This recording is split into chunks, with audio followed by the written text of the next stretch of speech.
कहीं अगर अम्बेडकर गांव बना होगा और उसमें जो आवास बने होंगे उनके ज़माने में और समाजवादी पार्टी के ज़माने में 60 से 70% दूसरे जाति के लोगों को दिया गया था। भारतीय जनता पार्टी की जब सरकार आई, हमारे अधिकारियों से कहा कि जा करके देखो, तो उसमें ताला लगा हुआ करते थे। और जब रात में हमारे एसडीएम महोदय अस्तर के लोगों ने जब जांच की तो पाया कि ये किराए पे दिया हुआ है। ये भारतीय जनता पार्टी ने आपके अधिकारों को छीनने वालों से ऊपर कार्रवाई की और उनको रात में ही निकाल के बाहर किया और फिर से लिस्ट निकाली कि अगर एससी समाज के लिए ये बना है तो उनको मिलने का काम भारतीय जनता पार्टी करेगी। ये बात हमने नहीं बताई, आप लोग सब जानते होंगे। अफसर आरोप आते थे, पुलिस पर आरोप आते थे, लेखपाल पर आरोप आते थे, उनकी गलती नहीं है। ये भ्रष्टाचारी और लुटेरे जो पिछले सरकार के थे उनके कारनामे थे। अधिकारी तो मजबूर रहता है उसको नौकरी करनी है।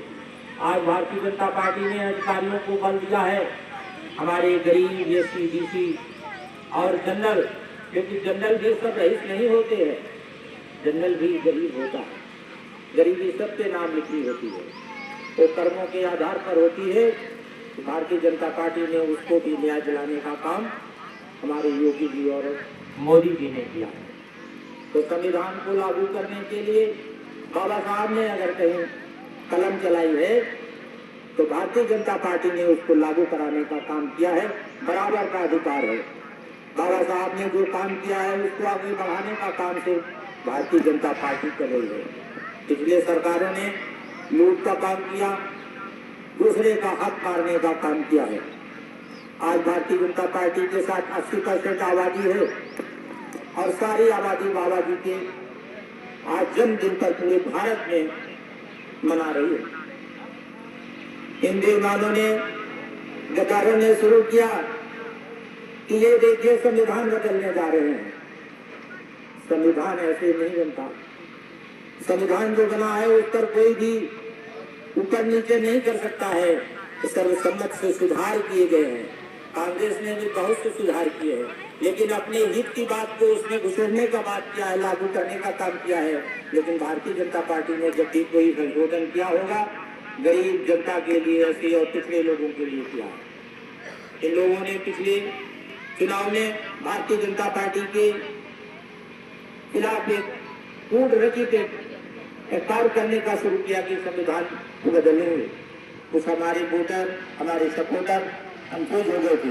अब आने वाली सरकारें जो बनेंगी भारतीय जनता पार्टी को, यहाँ के लोगों ने, पूरे उत्तर प्रदेश के लोगों ने जाना है कि विरोधी जो है गलत कंफ्यूजन करके हम लोगों को गुमराह कर दिए थे। आज जिस हैसियत से भारतीय जनता पार्टी है उससे ठीक दूनी हैसियत से उत्तर प्रदेश में आएगी। अब इन लोगों ने सोच लिया है कि हमको गुमराह किया गया था, संविधान बदलने जा रहे हैं, लोगों का हक ले जा रहे हैं। और मुसलमानों को गुमराह किया था कि अगर आपके नाम में जमीन नहीं होगी तो आपको देश निकाला कर दिया जाएगा। भारत में संभव नहीं है।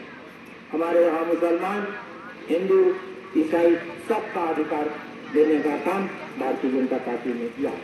वक्फ बोर्ड पर भी, वक्फ बोर्ड को कह रहे हैं कि ये तो अदानी अंबानी और जिनके हाथों में दे दिया जाएगा। अरे गद्दारों, तुम लोगों ने जो काम नहीं किया वो भारतीय जनता पार्टी कर रही है। मुसलमानों का अधिकार देने के लिए वक्फ बोर्ड बनाया गया है जिसका पूरे देश में स्वागत हो रहा है। चंद लोग आप देख लीजिए, ममता बनर्जी जैसे जो एक जाति को, एक धर्म को संतुष्ट करने के लिए कार्य कर रही है, पूरा देश इसमें खूब कर रहा है। वक्फ बोर्ड की सराहना पूरे भारत में हो रही है। इससे मुसलमानों का पूरा अधिकार मिलेगा। जो गरीब हैं, जो लाचार हैं, जिनके पास रहने की जमीन नहीं है, उसी वक्फ बोर्ड से देने का काम किया जाएगा। हजारों करोड़ रुपया उसमें है, हजारों एकड़ जमीन उसमें है जो एक लोगों के पास रहती थी, भरपूर आनंद उठाते थे। दिल्ली जैसे शहर में हजारों बिल्डिंगें उनके नाम है। उसका एक 5 स्टार का होटल का किराया 20,000 होना चाहिए तो 200 रुपये ले रहे हैं। सारा कुछ भोग रहे हैं। इस पर अंकुश लगाने के लिए भारतीय जनता पार्टी ने सराहनीय कार्य किया है। योगी और मोदी जी को हमारी ओर से हम सब लोगों की तरफ से बहुत बहुत धन्यवाद देना चाहते हैं।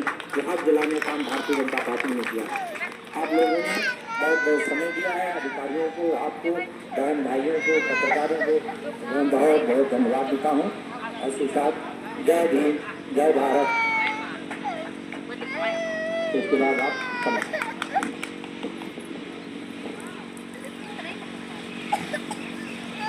आपसे निवेदन है कि आप लोग अभी जाइए नहीं, सामने भोजन बना है उसको लेकर जाइएगा, खाकर जाइएगा। आज पूरा दिन आप लोग उससे मना लीजिए, त्यौहार मना लीजिए, काम तो रोज रहते हैं। कार्यक्रम के अध्यक्ष महोदय वैद्य आत्माराम जी से चाहूँगा कि अपने वक्तव्य रखते हुए कार्यक्रम के समापन की घोषणा करें। श्री आत्माराम जी।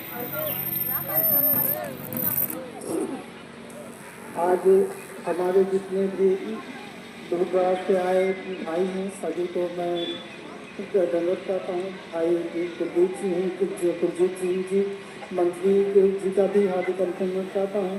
और आप आकर जो समय जो निकालें उसके लिए भी आपको हार्दिक अभिनंदन है। ताकि काम को जो डायरेक्ट साहब के नाम पर जो भी आपने संदेश दिया उसके लिए धन्यवाद देते हैं। और बाबा उन्होंने बहुत कुछ बताया, बात बताने लिए कुछ भी नहीं है। आप जो सब कुछ नहीं रहा बाबा जी, आप इस सभा को समापन के लिए समर्थन करते हैं। भारत जय जय।